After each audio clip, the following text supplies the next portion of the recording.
سب سے بڑی خیانت قوم کے ساتھ غداری کرنا ہے۔ تمہارے لیے خیر اسی میں ہے کہ تم شر سے ہمیشہ دور اور بچ کر رہو۔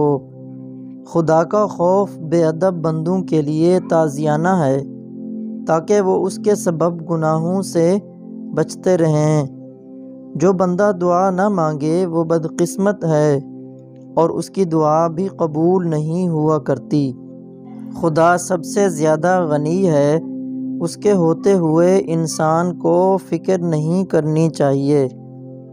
جب کسی برتن میں کوئی چیز ڈالی جائے تو وہ بھر جاتا ہے اور اس میں مزید گنجائش نہیں رہ جاتی، لیکن علم کا برتن کبھی نہیں بھرتا، یعنی انسانی سینہ، اس میں جتنا علم ڈالو گے یہ اتنا ہی فراخ ہوتا جاتا ہے۔ دوسرے بھائیوں کے غم میں برابر کا شریک ہو جاؤ، ان کے غم پر کبھی مت ہنسو۔ جس نعمت کی جو بندہ قدر نہیں کرتا وہ نعمت اس سے لے لی جاتی ہے۔ جو بندہ اپنی زبان پر قابو پا لیتا ہے وہ دنیا میں تمام مصیبتوں پر قابو پا لیتا ہے۔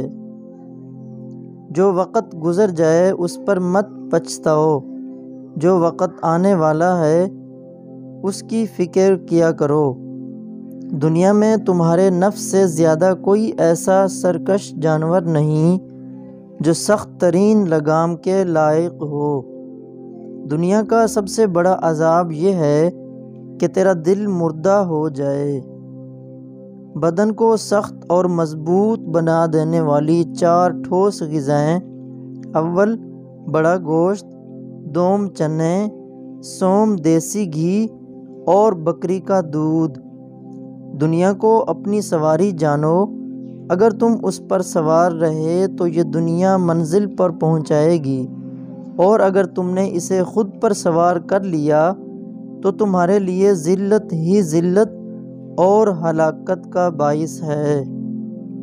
جو کچھ تم اپنے اور اپنے والدین اور بیوی بچوں کے کھانے پینے میں خرچ کرتے ہو تمہیں اس کا حساب دینا ہوگا، لیکن جو کچھ تم مہمانوں اور دوستوں کے کھانے پینے کے لیے خرچ کرتے ہو اس کا حساب نہ ہوگا۔